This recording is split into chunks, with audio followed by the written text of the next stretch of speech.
नमस्कार विद्यार्थी मित्रांनो, अलाहाबाद हायकोर्टने एक महत्त्वाचा निर्णय दिलाय की या कोरोना पॅन्डेमिकच्या काळात अजान झाली पाहिजे की नाही किंवा अजान होते तर ती कशा पद्धतीने झाली पाहिजे असा एक महत्त्वाचा निर्णय दिलाय। तर आजच्या लेक्चरमध्ये आपल्याला यावरच थोडंसं डिस्कस करायचं आहे। हा निर्णय दिलाय तर कशा पद्धतीने दिलाय, याची गरज का भासली, कोणतं पिटिशन अलाहाबाद हायकोर्टामध्ये दाखल करण्यात आलं होतं आणि तसंच जर आपण या न्यूजचं एक रिलेशन बघितलं किंवा जर कनेक्ट करायचं असेल तर आपण कलम 25 ला करू शकतो आणि कलम 19 ला। तर हे महत्त्वाची कलम आहेत, या कलमांवर बेस्डच हा निर्णय अलाहाबाद हायकोर्टने दिलेला आहे। त्यामुळेच आपल्याला या दोन कलमांचा सुद्धा अभ्यास करायचा आहे। हे आर्टिकल्स कशाशी संबंधित आहेत तर आपल्या मूलभूत हक्कांशी, राईट। तर यावरच आपण डिस्कस करणार आहोत, पण पुढे जाण्याआधी एक सेल्फ एनालिसिसचा क्वेश्चन तुमच्यासाठी दिलाय, तो एकदा बघून घ्या, म्हणजे यावरून तुम्हाला समजेल की एक्झामसाठी ही न्यूज आपल्याला किती महत्त्वाची आहे। काय दिलाय प्रश्न तर खालीलपैकी योग्य विधाने निवडा। पहिलं सेंटेन्स आहे, कलम 25 मध्ये शीख धर्माच्या पालनामध्ये कृपान बाळगणे याचा समावेश होतो। नंतर जीवित व व्यक्तिगत स्वातंत्र्याच्या हक्काचा समावेश कलम 21 मध्ये आहे। आणि थर्ड दिले, धार्मिक स्वातंत्र्यानुसार यात मोठ्याने लाऊडस्पीकरवर गाणी लावणे याचा सुद्धा समावेश होतो। तर या तीन सेंटेन्स बरोबर आहेत की चुकीचे आहेत तर हे आपल्याला या लेक्चरमध्येच समजणार आहे, ओके। आणि तसंच बघा, आपल्या लेक्चरची PDF तुम्हाला आपल्या विजन गव्हर्नमेंट जॉबच्या टेलिग्राम चॅनलवर मिळेल। तसंच इथे तुम्ही ऑडिओ लेक्चर्स डाउनलोड करून सुद्धा रिव्हिजन करू शकतात। आणि एक महत्त्वाची अपडेट आहे आपल्या नवीन कोर्स बद्दल, ती एकदा तुम्ही बघून घ्या, महत्त्वाची आहे।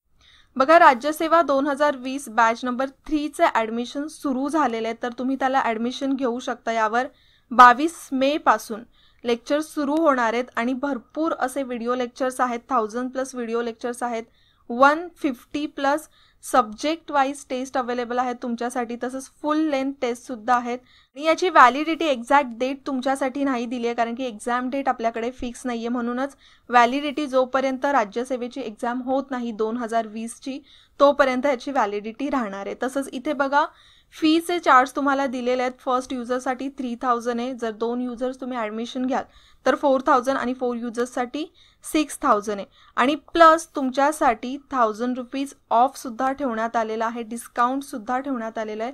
त्यासाठी तुम्हाला हा कूपन कोड वापरावा लागेल, विजन 100, ओके। तर या कूपन कोडचा वापर करून तुम्ही हे डिस्काउंट घेऊ शकता, ठीक आहे। तसंच बाकीचे कोर्सेस सुद्धा अजून अवेलेबल आहेत, संयुक्त गट ब, क्वेश्चन आन्सर रिव्हिजन आणि वेगवेगळे जे विषयानुसार कोर्सेस आहेत ते। तुम्ही इंटरेस्टेड आहात तर नक्की यांना ॲडमिशन घेऊ शकता, ओके। मग सुरुवात करूया आपण आपल्या लेक्चरला। तर बघा, ही न्यूज इथे वाचून घ्या, एक न्यूजपेपरचा कटआउट मी घेतलेला आहे। काय सांगते ही न्यूज तर, अजान may be integral to Islam not use of loudspeaker, म्हणजे अजान इस्लामसाठी इंटिग्रल पार्ट आहे। अजान तर झालीच पाहिजे, पण अजान करताना त्याच्यासाठी लाऊडस्पीकरचा वापर करावाच असं कुठेच इस्लाम धर्मामध्ये सांगितलेलं नाहीये। मग हा निर्णय जर आता अलाहाबाद हायकोर्टने घेतलाय तर त्यासाठी एक पिटिशन दाखल करण्यात आलेलं की अजान या पॅन्डेमिकमध्ये झाली पाहिजे। मग पिटिशन दाखल करण्यामागचं एक महत्त्वाचं कारण होतं, ते कारण काय होतं तर बघा, उत्तर प्रदेशमधला एक जिल्हा आहे गाझीपूर। तर गाझीपूर जिल्ह्यातलं जे डिस्ट्रिक्ट ॲडमिनिस्ट्रेशन आहे त्यांनी एक महत्त्वाचा निर्णय घेतलेला, कोरोना व्हायरसचं जेव्हापासून लॉकडाऊन सुरुवात झालेली, तर त्यांनी सांगितलेलं की या पॅन्डेमिकमध्ये जे मस्जिदमध्ये अजान होतात ना, तर त्याच्यावरच बंदी घालण्यात आली होती। आणि ही बंदी का घालण्यात आली होती तर बघा, अजान कधी होते तर अजान एक प्रकारे प्रेयर असते, जेव्हा नमाज पढतात तर नमाज पढतात तेव्हा ते सगळे मस्जिदमध्ये एकत्र येतात। मग त्यांचं असं म्हणणं होतं की जेव्हा अजान होते तेव्हा सगळे एकत्र येतील, पण आता तर आपल्याला एकत्र यायचं नाहीये, म्हणूनच तिथे डिस्ट्रिक्ट ॲडमिनिस्ट्रेशनने अजानवरच बंदी घातली, ओके। मग तेव्हाच काय झालं की तिकडचे गाझीपूरचे जे आमदार वगैरे होते त्यांनी बऱ्याच जणांनी एक पिटिशन दाखल केलं अलाहाबाद हायकोर्टमध्ये की हे जे निर्बंध आहेत ते असंवैधानिक आहेत। याच्यामुळे काय होणार आहे, जे कलम 25 नुसार धार्मिक स्वातंत्र्याचे अधिकार मिळालेले आहेत ना, तर त्या अधिकारांवर बंधन येते। म्हणजेच इथे प्रश्न उभा राहतो की या निर्णयामुळे धार्मिक स्वातंत्र्याचं उल्लंघन झालं आहे का, तर बघा, मग त्याचंच उत्तर देताना अलाहाबाद हायकोर्टने एक महत्त्वाचा निर्णय घेतला। मग अलाहाबाद हायकोर्टाचे जे 2 जजेसचं बेंच या केसवर होतं, या बेंचमध्ये कोण कोण होतं तर एक होते जस्टिस शशिकांत गुप्ता आणि दुसरे होते अजित कुमार. तर यांनी हा महत्त्वाचा निर्णय दिलाय. त्यांनी काय सांगितलं की अजान करणं हा तर इस्लामचा अविभाज्य पार्ट आहे, त्यामुळेच लॉकडाऊनच्या दरम्यान सुद्धा मस्जिदींकडून अजान पठण केलं जाऊ शकतं, म्हणजेच ही परवानगी तर हायकोर्टने दिलेली आहे. पण त्यामध्येच अजून या बेंचने काय सांगितलं की या खंडपीठाने काय सांगितलं की लाऊडस्पीकर किंवा मायक्रोफोन्सचा वापर, मायक्रोफोन्स म्हणजेच काय, जे आवाजाला ॲम्प्लिफाय करतात, म्हणजे जेव्हा आपण बोलतो आणि जेव्हा आवाज पसरला जातो त्याला आपण ॲम्प्लिफायर म्हणतात, तर अशा पद्धतीचा कोणत्याही इन्स्ट्रुमेंटचा वापर करू नये. आणि कुठेही आपल्याला धर्मामध्ये किंवा इस्लाममध्ये सुद्धा असं दिलेलं नाहीये की अजान करताना अशा कोणत्याही लाऊडस्पीकरचा वापर करण्यात आला पाहिजे, त्यामुळे तो अविभाज्य भाग मानला जाऊ शकत नाही. आणि त्यामुळेच असं पठण करण्यासाठी लाऊडस्पीकर वापरण्यास त्यांनी परवानगी नाकारली. म्हणजे इथे लॉकडाऊनच्या पिरियडमध्ये अजान तर केली जाऊ शकते, पण ही लाऊडस्पीकरवर केली जाऊ शकत नाही. मग लाऊडस्पीकरवर केली जाऊ शकत नाही तर नॉर्मल एखादा माणूस अजान करू शकतो, पण त्यासाठी लाऊडस्पीकरचा वापर केला जाणार नाही. ओके, तर हा एक महत्त्वाचा निर्णय त्यांनी दिला. पण त्याचबरोबर त्यांनी अजून काही गोष्टी ज्या क्लिअर केलेल्या आहेत. ह्या बेंचने काय सांगितलं की under no circumstances sound amplifying devices can be permitted to be used between 10 PM to 6 AM. आता बघा 10 PM to 6 AM आपलं जे नॉईज पोल्युशन ॲक्ट आहे 2002 नुसार, तर त्यात काय दिलेलं आहे, रात्री 10 वाजल्यापासून ते सकाळी 6 वाजेपर्यंत कोणत्याच प्रकारचं नॉईज पोल्युशन केलं जाणार नाही, राईट, असं दिलेलं आहे. आणि त्याचप्रमाणे त्यांनी काय सांगितलंय की अंडर नो सर्कमस्टन्सेस, आता काय आहे तर पॅन्डेमिकचा पिरियड आहे, त्यामुळे इथे जे डिस्ट्रिक्ट ॲडमिनिस्ट्रेशन आहे ते बंदी घालू शकतं लाऊडस्पीकर वापरण्यावर. पण एकदा हे सर्कमस्टन्सेस निघून गेले तर तेव्हा ही बंदी उठवली जायला पाहिजे. ठीक आहे, तर हा एक महत्त्वाचा निर्णय. फक्त या लॉकडाऊनच्या पिरियडमध्येच ही लाऊडस्पीकरची बंदी राहणार आहे, हे लक्षात ठेवा. आणि जर रात्री 10 ते 6 वाजेपर्यंत अशी परमिशन पाहिजे असेल तर ते पूर्णपणे डिस्ट्रिक्ट ॲडमिनिस्ट्रेशनच्या ताब्यात आहे की अशी परमिशन द्यायची की नाही द्यायची. आणि त्याचबरोबर अलाहाबाद हायकोर्टने एक जुनी केस आहे, ती जुनी केस समोर आणली. ही सुप्रीम कोर्टाचीच एक केस होती, church of God full gospel in India versus KKR majestic. तर ही केस होती सुप्रीम कोर्टाची 2002 मधली. तेव्हा सुप्रीम कोर्टाने काय सांगितलेलं की no religion or religious sect can claim that the use of loud speakers or similar instruments for prayers or for worship or for celebrating religious festivals is an essential part of the religion which is protected under Article 25. म्हणजेच त्यांनी काय सांगितलंय की कोणत्याच प्रकारचे जे instrument आहे, म्हणजे बघा आपल्याकडे गणपतीला ढोल ताशे वाजवले जातात, जसं आता हे आजान होते, वेगवेगळ्या जे धर्मामध्ये आपण बघतो की अशा प्रकारचं जे फेस्टिवल्स आहेत तर ते मोठमोठे आवाज करून वेगवेगळ्या इन्स्ट्रुमेंट्स वापरून सेलिब्रेट केले जातात. तर अशा प्रकारच्या इन्स्ट्रुमेंट्सचा वापर करणं याला कुठेच कलम 25 मध्ये, म्हणजे जो आपल्याला धार्मिक स्वातंत्र्याचा हक्क दिलेला आहे कलम 25 अंतर्गत, त्याच्याने प्रोटेक्ट होत नाही. तर हा सुद्धा एक महत्त्वाचा निर्णय सुप्रीम कोर्टाचा होता 2000 मध्ये आलेला, तर तो सुद्धा इथे रेफर करण्यात आला. आणि त्याच बेसिसवरनं अलाहाबाद हायकोर्टाने हा निर्णय घेतलेला आहे. म्हणजेच एक बॅलन्स निर्णय त्यांनी घेतलेला आहे की अजान केली जाईल पण फक्त ह्युमन व्हॉइसमध्ये, त्याच्यासाठी लाऊडस्पीकरचा वापर केला जाणार नाही.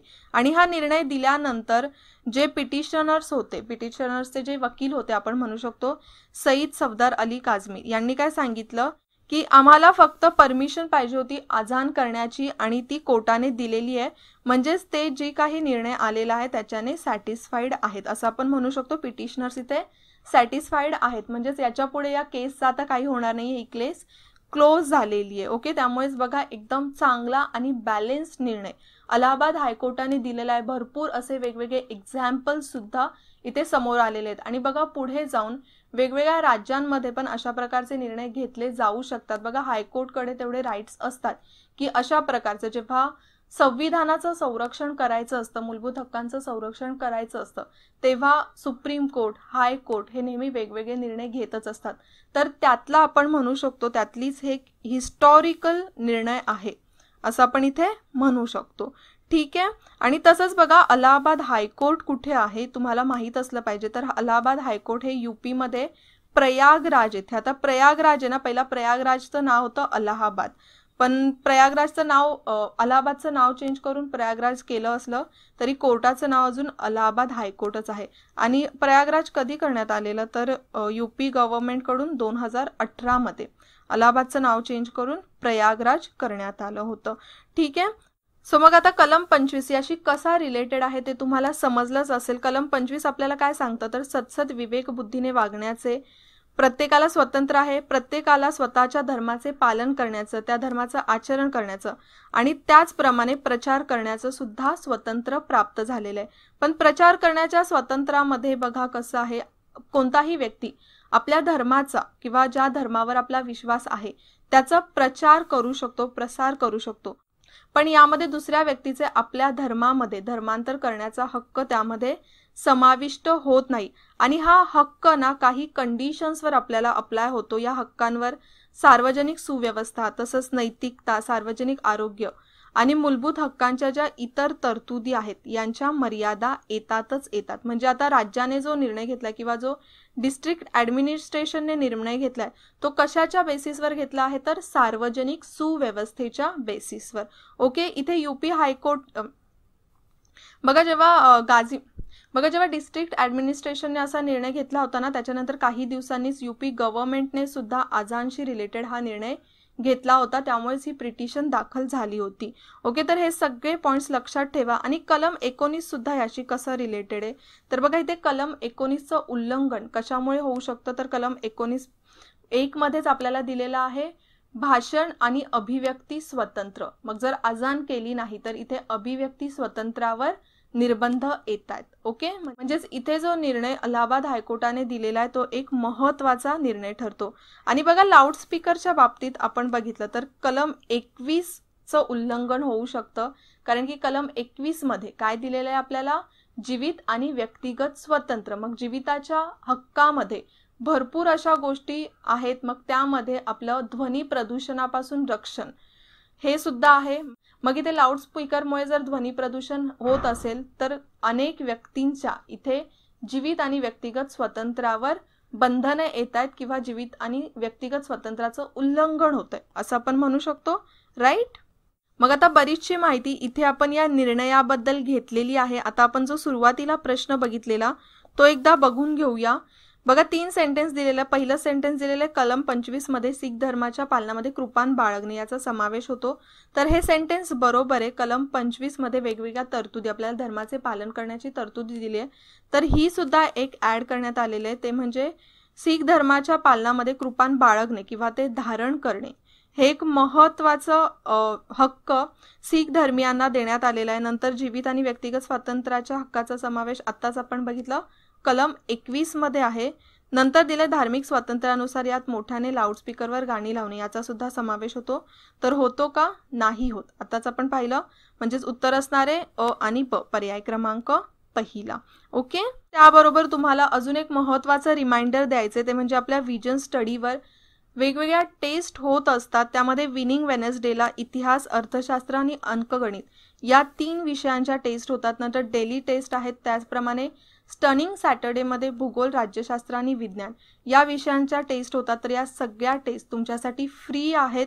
प्रॅक्टिस टेस्ट तुम्ही सगळे करू शकता. सगळे स्टुडंट्स या प्रॅक्टिस टेस्ट अटेम्प्ट करू शकता. बघा यामुळे तुमचीच रिव्हिजन होणार आहे. ओके. आता आपण आजच्या लेक्चरमध्ये इथेच थांबूया. पुन्हा भेटूया नेक्स्ट लेक्चरला.